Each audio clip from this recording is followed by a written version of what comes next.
영국 런던의 에드워드 모터라는 사람이 있었습니다. 그는 고아와 같이 의지할 곳이라고는 아무데도 없었기에 어린 나이에 가구 공장에 들어가서 일을 할 수밖에 없었습니다.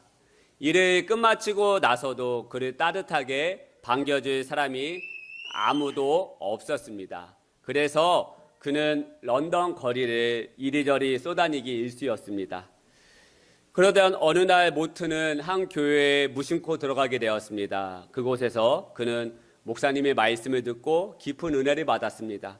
세상에 믿고 의지할 사람이 아무도 없는 줄 알았는데 그 말씀을 통해서 예수 그리스도께서 함께 하심을 알게 되었습니다. 그때부터 그 모트의 인생관이 달라졌습니다. 그는 주님을 위해서 열심히 일을 했습니다. 그러다 보니 가구의 공장에 직공해서 사장까지 되었습니다. 하나님이 베풀어 주신 사랑의 뜨거운 감격이 솟구쳤습니다.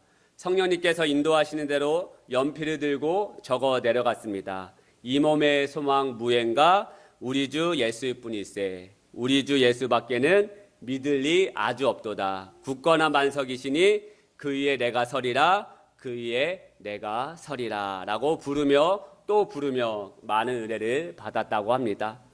에드워드 모트라고 하는 이 사람은 소망이 없던 삶에서 하나님을 만나고 소망을 회복하여 새로운 삶으로 나아갈 수 있었습니다. 그리고 그는 그 유명한 찬송가를 지었죠. 이 몸의 소망 무행가 우리 주 예수뿐일세. 소망은 오직 주님밖에 없다라고 고백하며 나아간 이 에드워드 모트를 통하여 우리도 오늘 이 아침 다시 새롭게 하시는 주님을 이 아침에 만나기를 축복하여 드립니다. 할렐루야. 저에게는 소망이 있습니다. 누차에 얘기하지만 이 교회를 회복교회라고 지은 것도 저의 소망함에서 비롯된 것입니다. 저는 참된 회복은 예수 그리스도 안에서만이 가능하다고 믿습니다. 여러분들 믿으십니까? 아멘. 그리고 회복의 근원이 되시는 예수님을 이곳에서 만나기를 저는 소망합니다. 그리고 회복되어진 심령으로 예배하며 기쁨을 누리는 교회로 나아가기를 소망합니다. 그리고 그 기쁨을 가지고 세상에 나아가 참된 회복의 근원이 되시는 예수님을 전하는 이 성도들이 일어나기를 소망하는 마음에 이 회복교회라고 저는 이름을 지었습니다. 우리는 살아가면서 반드시 회복하고 싶은 소망이 있습니다. 건강의 문제나 아니면 하나님의 관계나 아니면 살아가면서 내가 알게 모르게 상처받았던 부분에 대해서 우리는 회복하고 싶은 심령이 있습니다. 소망이 있습니다. 근데 여러분, 이 소망, 이러한 소망이 어디에서 나옵니까? 바로 가슴 깊은 절박함 속에서부터 시작이 되는 거예요. 이러한 소망, 하나님과의 관계의 회복, 질병의 회복, 여러 가지의 문제의 회복에 대한 이 소망은 어디에서부터 나오느냐? 가슴 깊은 절박함. 이 절박한 마음에서부터 우리에게 소망이 솟아오르는 것입니다. 절박하지 않은 소망은 이루어지기를 원하는 소망으로도 다가오지 않습니다. 절박하지 않으면요. 오늘 본문 말씀에 보면 12년 동안 혈루증으로 고통받던 한 여인이 있었습니다. 25절 말씀 제가 읽겠습니다. 12회를 혈루증으로 알아온 한 여자가 있어. 이 여자의 삶은 참으로 비참한 삶이었습니다. 여기서 말하는 혈루증은 만성자궁출혈병이라고 하는 병명을 가진 병입니다. 즉 12년 동안 민감한 곳에서 피가 멈추지 않고 흘러나오는 병이었습니다. 그 당시에 율법적으로 보면 굉장히 부정한 병이었습니다. 감히 누구에게도 말하지 못할 비참한 병을 가진 비참한 인생이었습니다. 부정하다고 여겨지는 이 병을 가지고 있으니 사람들도 그 여인을 피하고 그 여인도 그 누구를 만나지 못하는 인생이었습니다. 그리고 경제적인 생활도 할 수 없으니 하루하루 먹고 사는 문제도 힘들어하는 인생이었죠. 그 여인은 12년 동안 앓던 병을 치유받는 게 자신의 소망함이었습니다. 가슴 깊은 절박함에서 나오는 이 소망. 그래서 이 여인은 병에서 치유받고 싶은 간절한 소망이 있었기에 많은 의사를 찾아다녔다고 합니다. 26절 말씀. 많은 의사에게 많은 괴로움을 받았고 가진 것도 다 허비하였으되 아무 효용이 없고 도리어 더 중하였던 차에 많은 의사를 찾아다녔다고 합니다. 얼마나 많은 의사를 찾았던지 가지고 있던 모든 돈을 허비했다라고 합니다. 하지만 고침받지 못했습니다. 지금은 뭐 중증 환자 보험이 잘 돼 있기 때문에 이런 일이 별로 없지만 그당 20년 전만 해도 암에 걸리면 여러분 집안에 기울었죠. 근데 지금도 중증이 되지만 비보험 이 항암제는 한 번 맞을 때 2천만 원, 많게는 5억까지 하는 보험제도 있습니다.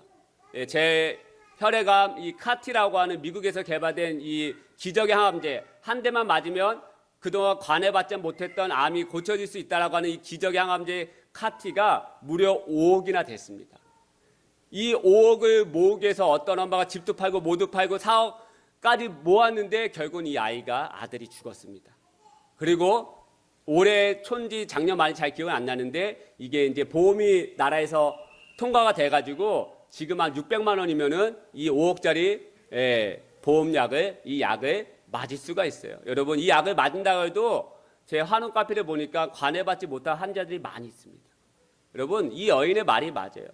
고침받으려고 했지만 많이 고침받지 못했고 돈을 다 허비하였고 집안이 기우는 것이죠. 지금 이런 비참한 인생입니다. 그래서 병을 더 치유받고 소망이 간절하게 다가왔던 것 같습니다. 우리도 마찬가지 아니겠습니까? 무엇을 갖고 싶은 것이 있거나 해결받고 싶은 문제들이 있다면 해결되지 않으면 그 문제가 해결되지 않으면 더 간절해지는 것 같아요. 오늘 아침 다현이가 아빠 핸드폰을 또 뺏어가요. 왜 봤더니 팽이에 또 맞들렸어요. 블레이드. 팽이에 맞들려가지고 사고 싶은 게 생겨가지고 어저께 밤에도 엄마한테 그거 찾아달라 또 찾아달라. 그래서 오늘 아침에도 그거 시키면 언제 오는 것이냐 뭐 자꾸 이야기하고 그게 막 그냥 갖고 싶은 소망이 그게 어디서 말하는 가슴 깊은 절박함이 있다 보니까 그 막 갖고 싶은 거예요. 또 아침에도 또 보고 얼마나 절박합니까? 그러니까 막 소망이 생기는 거죠. 이런 것들이. 이 여인의 병 얼마나 절박하겠습니까? 정신적으로 나약한 사람이 있다면 정말 목숨을 자살할 정도까지 심각한 병을 앓고 있었던 여인이었습니다. 이렇게 힘든 생활 가운데 자신의 동네에 데가볼리라고 하는 곳에 예수님께서 오셨다는 이야기를 듣게 된 거예요. 절박한 심정을 가진 이 여인이 예수님을 보러 나갔습니다. 그런데 부정한 병을 가진 몸이다 보니 많은 사람들이 있는 곳에 간다라고 하는 것은 목숨을 내놓고 가는 일이에요. 그 당시 예수님은 스타였기 때문에. 그가 가는 곳마다 병자들이 치유받는 일이 일어났기 때문에 귀신들이 떠나는 일이 있기 때문에 수많은 사람들이 예수님이 따라다녔다고요. 예수님이 왔다 그러면 수많은 사람들이 그곳에 이미 몰리는 거죠. 왜냐하면 이 부정한 여인은 돌로 쳐 죽음을 받아도 누가 뭐라 하지 않아도 못할 부정한 병을 가지고 있던 여인이었습니다. 여러분 부정한 사람이 이 많은 사람이 예수님 만나려면 어떻게 되겠습니까? 그 사람들 막 밀치고 가야 되지 않겠습니까?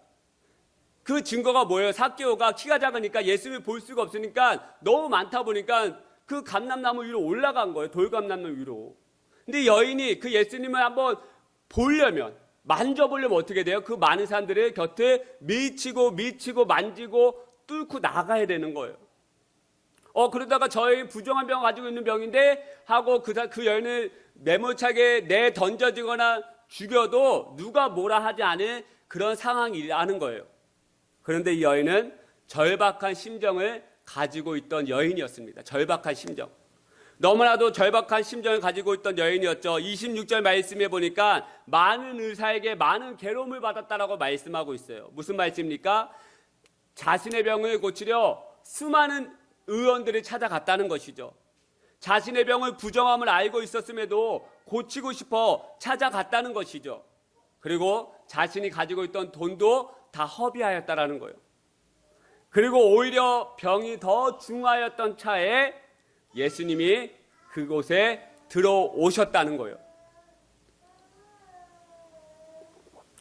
몸은 다 피폐해져 어찌할 수 없는 상황에 놓여졌죠. 하지만 절박한 심정만은 남아 있었습니다. 모든 것이 피폐해지고 모든 것은 없었지만 이 여인 안에 한 가지 남아있는 것이 있었어요. 절박한 마음. 이 절박한 심정, 내가 어떻게든 고침받아야 되겠다라고 하는 이 절박한 마음은 이 여인의 중심에 남아 있었다라는 거예요. 그러다 보니 어떻게 됐습니까? 이 여인을 포기하지 않아요. 이 절박한 마음이 여인을 포기하지 않게 만듭니다. 절박한 심정을 가지고 있어서 포기하지 않게 되는 것이죠. 에스더의 마음처럼 내가 죽으면 죽으리라고 하는 마음처럼 어떻게 합니까? 예수님 앞에 나아가기 시작하는 거예요.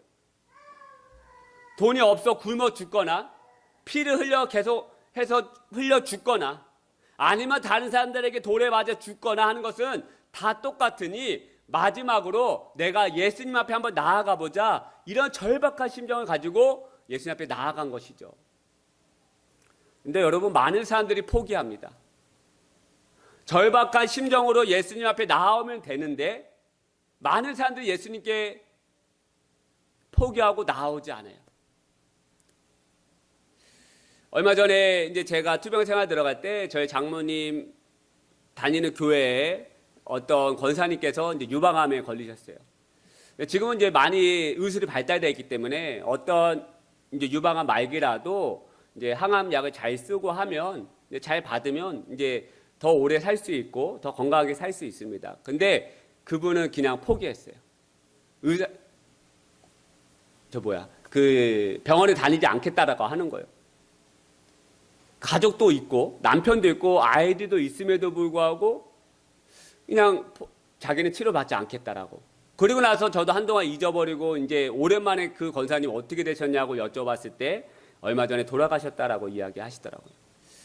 절박한, 고침받고 싶다라고 하는 이 절박한 마음과 없는 사람의 차이가 좀 분명하게 나타나는 것 같습니다. 제가 이 말씀을 준비하며 제 마음의 상태를 보게 되었습니다. 제가 말은 희망이 있다, 하나님이 하실 수 있다라고 선포하고 있지만 제 마음 한구석에서는 포기하고 예수님 앞에 나아가고 있지 않은 제 마음의 상태를 보게 되었습니다. 낙심하고 또 낙심하고, 그래서 저희 허망한 마음을 예수님이 아닌 다른 것으로 제 마음을 달래보려고 하는 저의 마음의 상태를 보게 되는 것이죠.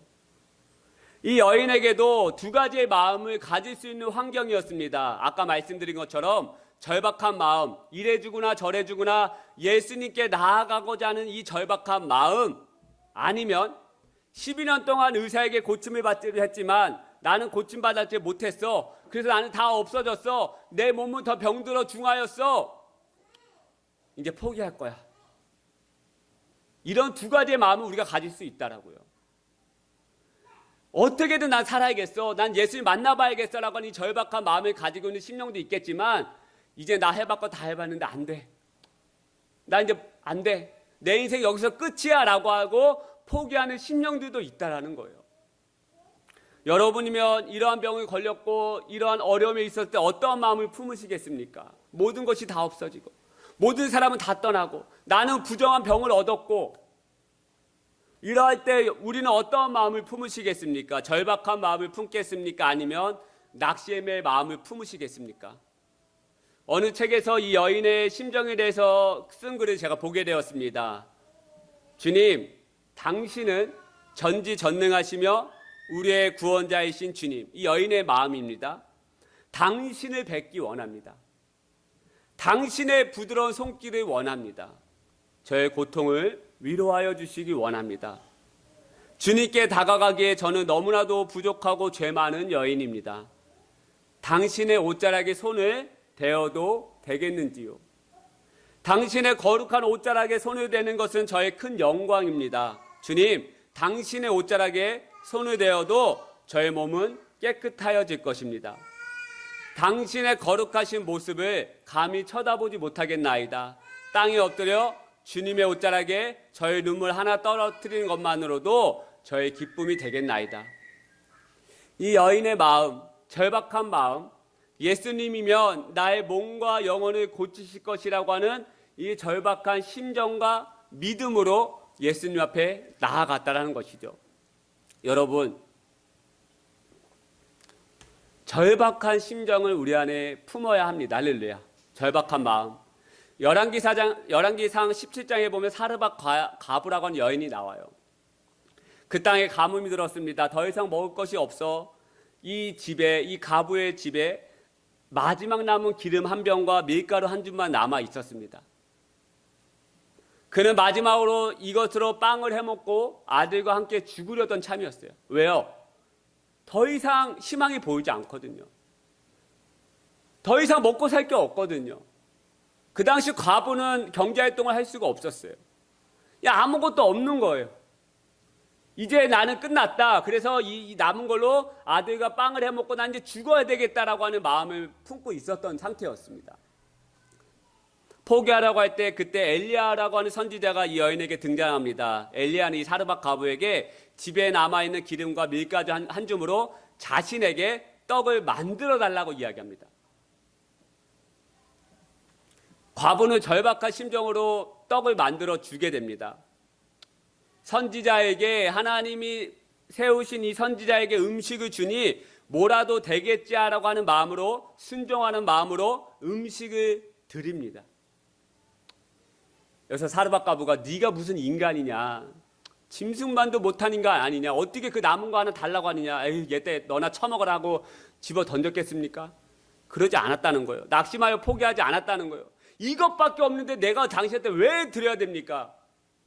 내 인생 여기서 끝인데 그냥 이것만 먹고 죽은 귀신 때까지 좋다고 하는데 먹고 그냥 죽어버리겠습니다 라고 하는 심정으로 나아가지 않았다는 거예요. 이 여인이 하나님의 선지자에게 그것을 갖다 드려요. 자신이 먹을 것이었지만 절박한 심정을 가지고 남은 그것을 주님 앞에 드리는 것이에요. 그냥 하나님 앞에. 마지막 심정으로 포기하지 않고 절박한 마음을 가지고 하나님이 조금이라도 믿는 그 마음을 가지고 그것을 주님 앞에 선지자에게 드렸다는 거예요. 어떻게 됩니까? 그 여인의 집에 기적이 나타나요. 통에 가루와 병에 기름이 마르지 않는 축복과 기적이 나타난 것을 우리는 말씀을 통해서 알 수가 있는 거예요. 절박한 심정을 마음을 품은 여인과 그러지 않은 삶의 차이는 이렇게 나타난다라는 거예요. 이 여인이 포기해버리고 그래 너나 처먹으라고 갖다 주었으면 그냥 자기가 먹었다면 이런 일이 벌어지지 않는 것이죠. 절박한 마음으로 주님 앞에 선지자에게 드리는 것입니다. 여러분 절박한 심정으로 예수님 앞에 나아오십시다. 할렐루야. 포기하지 마십시다. 이번 한 번만 예수님께 나아가보자. 이번 한 번만 예수님 앞에 매달려보자. 예수님 앞에 나아가 말이라도 한번 걸어보자 라고 하는 심정으로 주님 앞에 나아오시기를 축복하여 드립니다.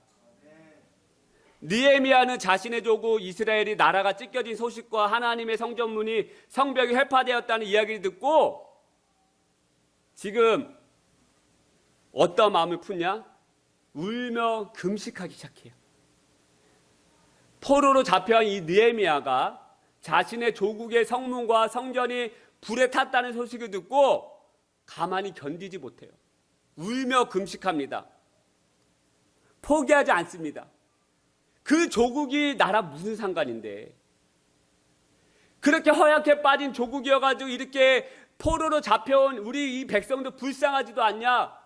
그깟 이스라엘 나라 우리한테 뭐 해준 게 무엇이라고 하면서 그 나라의 아픔을 그냥 등한시하지 않고 포기하지 않아요.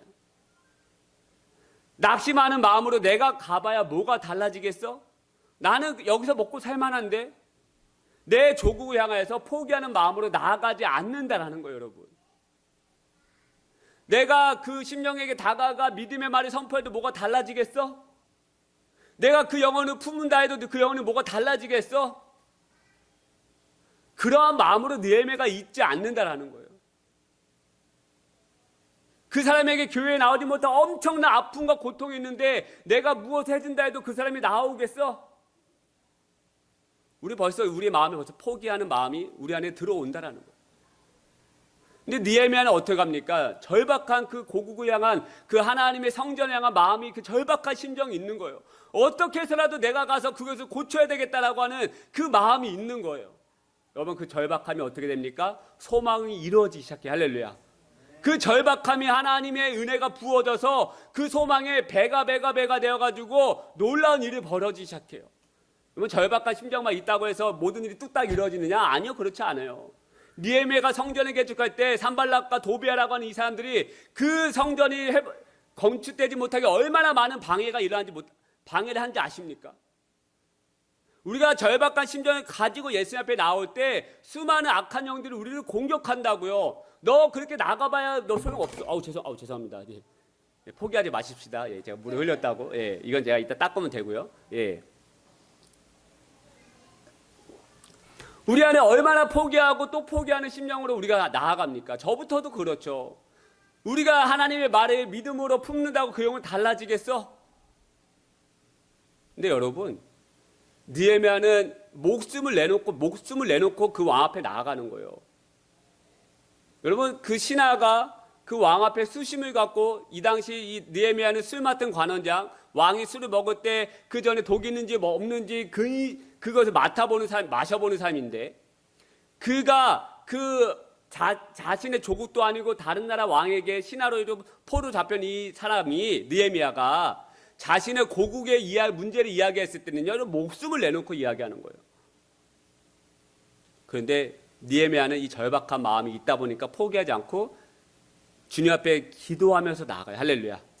기도하고 하늘의 하나님 바라보고 그 왕 앞에 나아가고, 또 나아갔을 때 고국으로 돌아가서 가는 은혜가 있었지만 그 안에서도 성전이 다시 건축되는 그 모든 과정 가운데 얼마나 많은 방해가 있었는지 몰라요. 그런데 포기하지 않아요. 할렐루야. 절박한 심령이 소망의 마음을 품게 되고 이것을 하나님이 이루시는 거예요. 할렐루야. 하나님이 하시는 거예요. 우리가 해야 될 건 뭐냐? 포기하지 않는 거. 할렐루야. 끝까지 주님 앞에 매달리는 거. 절박한 마음으로 나아갔던 이 여인은 예수님의 옷자락에 손을 대기 시작해요. 목숨을 내놓는 거 똑같은 거예요. 포기하지 않는 거예요. 저렇게 사람들이 많이 있어. 나 이제 저 사람들이 틈에 들어가서 내가 이 사람을 미치고 내가 이 사람을 미치다 보면 너는 부정한 여인인데 어떻게 나를 만지냐면서 나가 이렇게 한 대 맞을 수도 있고 돌에 맞아 죽을 수 있는데,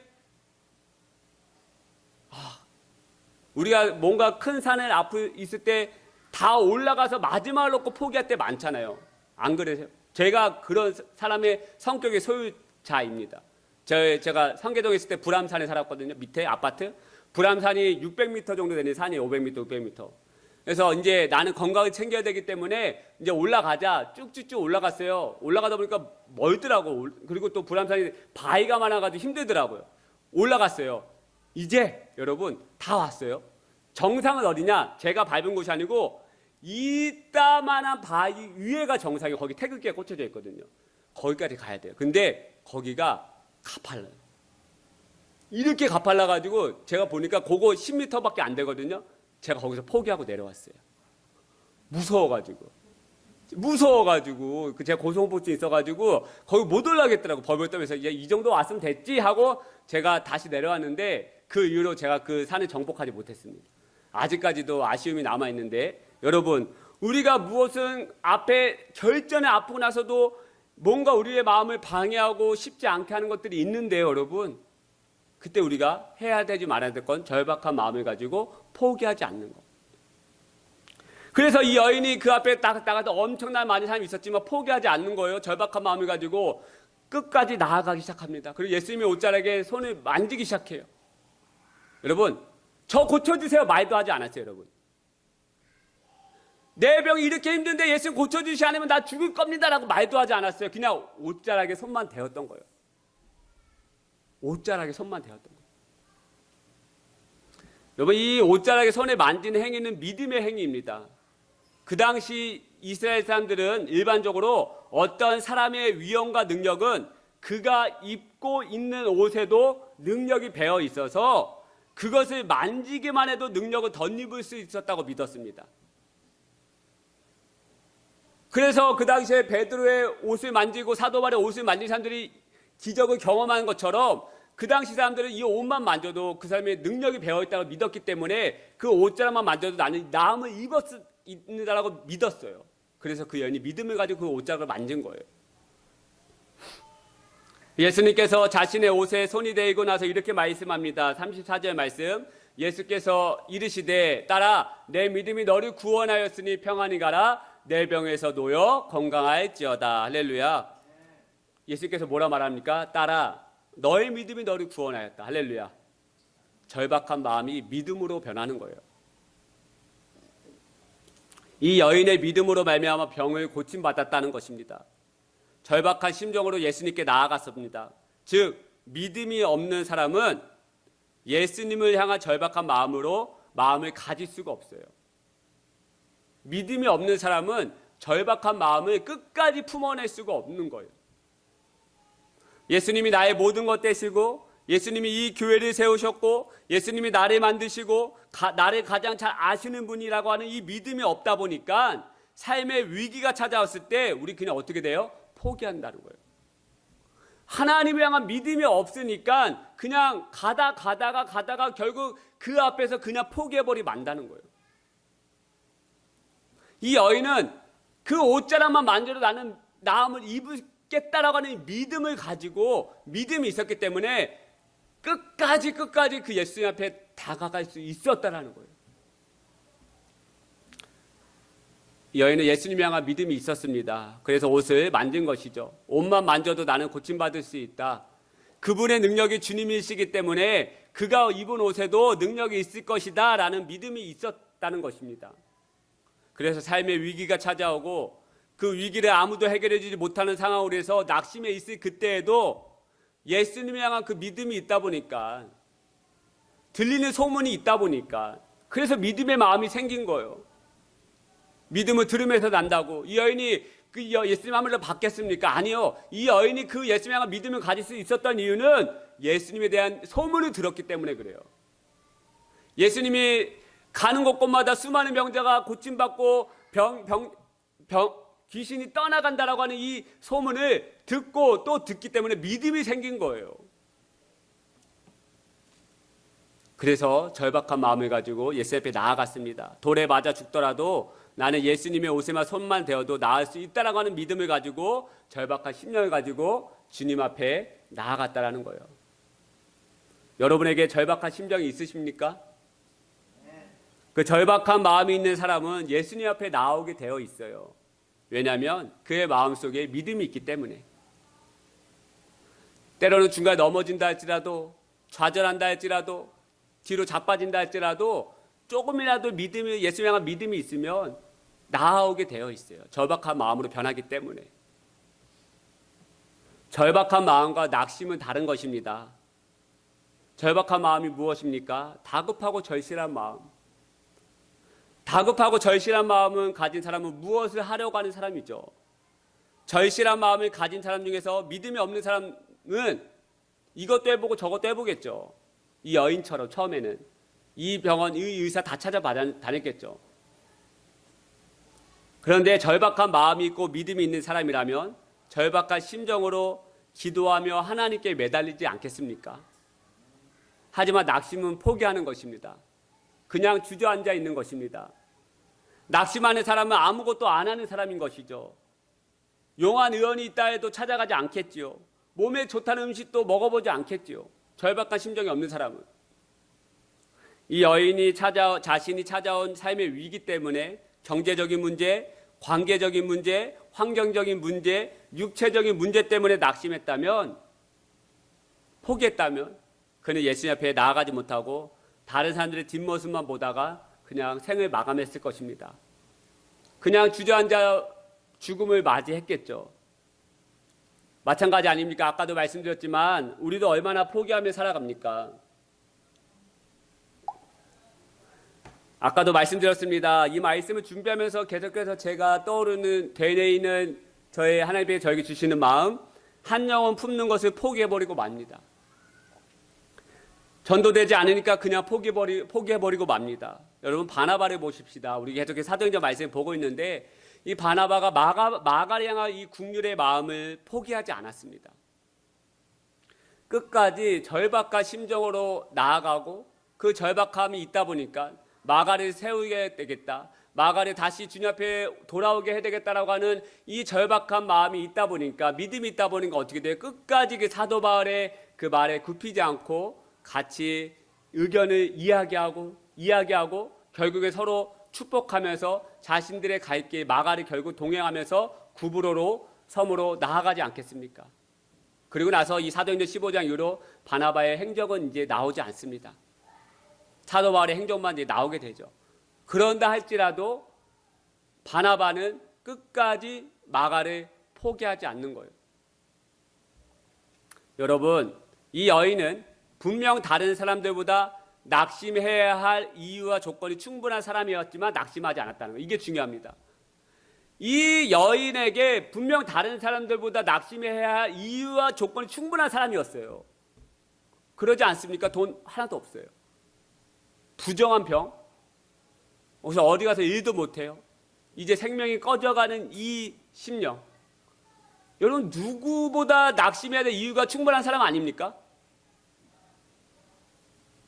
그런데 주저앉아 있지 않더라는 거예요.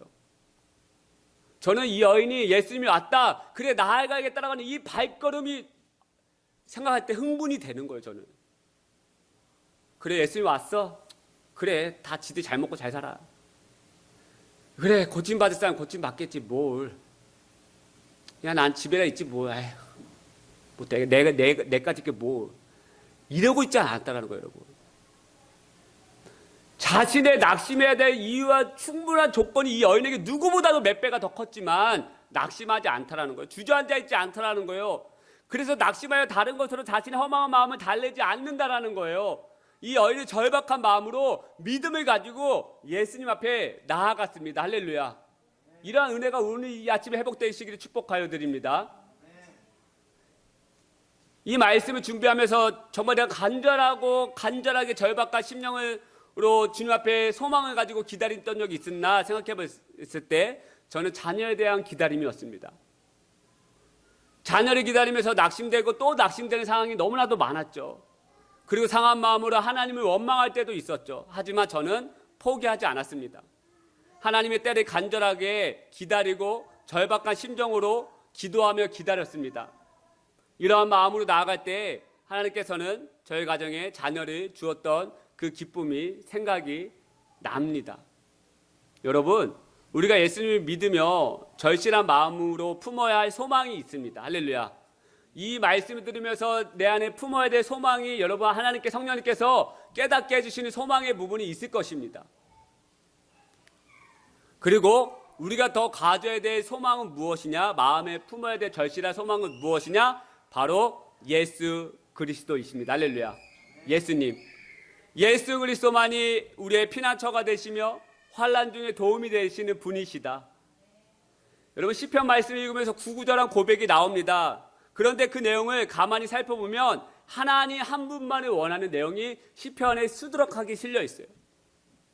하나님은 나의 반석이십니다. 나의 요새이십니다. 나의 구원자이십니다. 나를 떠나지 마시고 나의 간구를 들어주소서.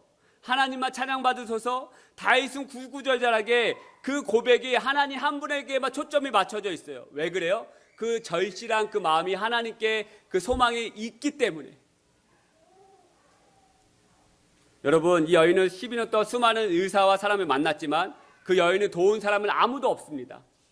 결국 이 여인의 아픔과 고난을 해결하신 분은 예수 그리스도. 할렐루야. 예수님, 이게 바로 복음인 것이에요. 예수님이 우리 삶의 복음입니다. 할렐루야. 예수님 우리 삶의 가장 기쁜 소식이 되는 것입니다. 예수님 한 분만으로 내 삶을 채워달라고, 예수님이 내 삶을 통해 영광받아달라고 하는 이 간절한 소망이 오늘 이 아침에 회복되어 주시기를 축복하여 드립니다. 우리 그런 마음을 가지고 함께 찬양하면 좋겠습니다. 예수님에 향한 간절한 나의 마음, 절실한 소망은 하나님, 내가 주님께 가까이 나를 이끌어 주옵소서. 간절히 주님만을 원합니다. 채워주시옵소서. 주님의 사랑을, 진정한 사랑을. 목마른 나의 영혼, 간절한 마음 아니겠습니까? 주를 부르니 나의 마음을 만져주소서. 할렐루야. 이 간절함이 오늘 이 아침에 회복되기를 축복하여 드립니다. 같이 찬양합니다. 주께 가까이, 주께 가까이 날 이끄소서.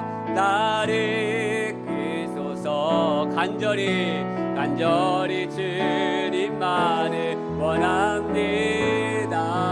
채워주소서.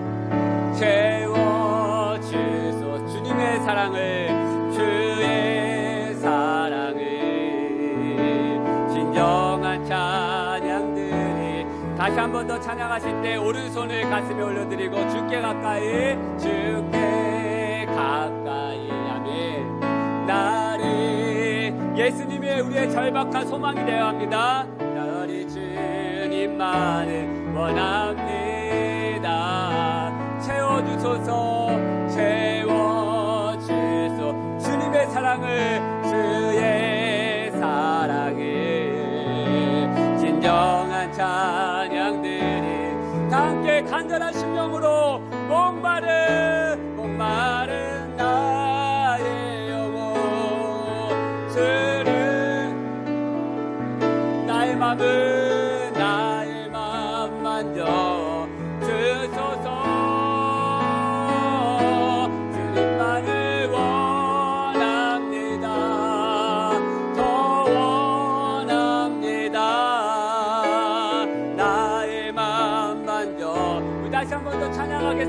원합니다. 주께 가까이 나를 부소서. 주께 가까이 나를. 오늘 이 아침에 주님을 향한 소망에 간절히 주님만을 원합니. 채워주소서. 채워주 주의 사랑을, 주의 사랑을. 진정한 찬양들 우리의 절박한 심령을 주님 앞에 드리면서 주께 가까이, 주께 오 주님 나를 계소서. 간절히 주님만을 원합니다. 채워주소서. 채워주소서. 주의 사랑을 진정한 찬양들 다 함께. 오 목마른 나의 영혼, 목마른 나의 영혼 주님을 부릅니다. 주를 부르니 나의 맘 만져 주소서. 주님만을 원하 더 원합니다. 더 원합니다. 나의 맘 다시 한번 더. 목마른 나의 영혼, 목마른 나의 영혼 주를 부르니 나의 맘 만져 주소서. 주님만을 더 원합니다. 더 원합니다. 나의 맘. 오늘 이 아침에 함께 한번 기도하기 원합니다. 이 시간 기도하실 때 여러분 절박한 심령이 회복되어야 합니다. 예수님을 향한 절박한 심령이 회복되어야 하고요. 내 삶을 향한 절박한 심령이 회복되어야 되고요. 한 영혼을 향한 절박한 심령이 회복되어야 되고 포기되어야 되지 않습니다. 이 시간 기도하실 때 하나님을 향한 절박한 마음을 저에게 허락하여 주시고, 포기되어져 있는 마음이 있다면, 낙심되어져 있는 마음이 있다면 하나님 다시 회복하게 해주시고, 절박함을 마음 품고 이 여인처럼 주님 앞에 끝까지 달려나가는 하나님의 인생으로 저리 삼아달라고 우리 같이 한번 하나님의 은혜를 구하면서, 하나님의 마음을 구하면서 같이 한번 기도하십시다. 기도하십시다. 주여. 오 하나님 아버지, 하나님 아버지, 우리에게 절박한 하나님의 마음을 향한 마음을 부어주시옵소서. 하나님을 향한 마음이, 믿음의 마음이 우리에게 부어지게 하여 주옵소서. 하나님 포기하지 않게 해주시고, 낙심하지 않게 해주시고, 좌절하지 않게 해주시고, 뒤로 물러나지 않게 해주옵소서. 한 영혼을 향한 하나님의 마음을 다시 한번 부어주시고, 끝까지 포기하지 않고 믿음으로 하나님 이 여인처럼 작심해야 할 모든 이유가 많지만 그럼에도 불구하고 하나님과 끝까지 포기하지 않고 하나님 앞에 달려나가는 하나님의 자녀와 심령 되게 하여 주옵소서. 아버지 하나님, 오늘 이 아침에 우리의 마음을 붙잡아 주시고, 오늘 이 아침에 우리의 심령을 붙잡아 주시고, 오늘 이 아침에 우리의 마음을 어루만져 주시고, 이 여인에게 주어졌던 하나님의 믿음의 마음을 우리에게도 부어주시고, 절박한 마음 우리에게 부어주시고, 하나님 향한 그의 마음을 우리 가운데 부어주시옵소서. 하나님 아버지, 하나님 아버지, 하나님 아버지 도와주시옵소서. 하나님, 인생이 참 너무나도 버겁게 느껴지고 우리에게 주어진 이 환경의 문제가 너무나도 벅찰 때가 많이 있습니다. 그래서 주저앉고 또 포기하고 낙심하고 넘어져 있을 때가 많이 있습니다. 하나님, 오늘 이 아침에 저희들 다시 일으켜 주시옵소서. 절박한 마음을 다시 한번 부어주시고 믿음을 부어주시옵소서. 하나님, 그래서 포기하려고 하는 심령도 있었다면 이 아침에 하나님 은혜로 다시 절박함이 회복되게 하여 주시옵소서. 믿음이 회복되게 하여 주시옵소서. 코로나로 아픔 당한 그 가정과 자녀들을 붙잡아 주시고 은혜 위에 은혜를 더하여 주시고 온전히 회복되게 하여 주시고, 하나님 불면증이 떠나가게 하여 주시고 마음의 아픔이 떠나가게 하여 주시옵소서.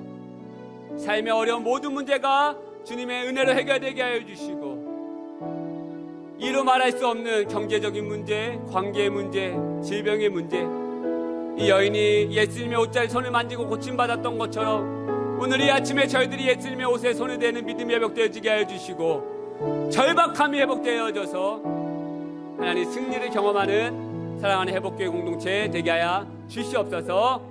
하나님 사랑합니다. 주님만을 더 사랑합니다. 이전보다 더욱더 사랑하겠습니다. 함께하여 주옵소서. 이제는 우리 주 예수 그리스도의 은혜와 하나님 아버지의 다함없는 사랑과 성령님의 감화감동 충만하신 은혜가 이 예배를 드리고 돌아가는 모든 심령들 백성들, 또 온라인으로 함께 예배하고 있는 모든 심령들 자녀들 하나님께서 붙잡아 주시고, 절박한 마음과 믿음이 회복되어지는 하나님의 자녀들 모든 백성 되기를 간절히 축원하옵나이다. 아멘.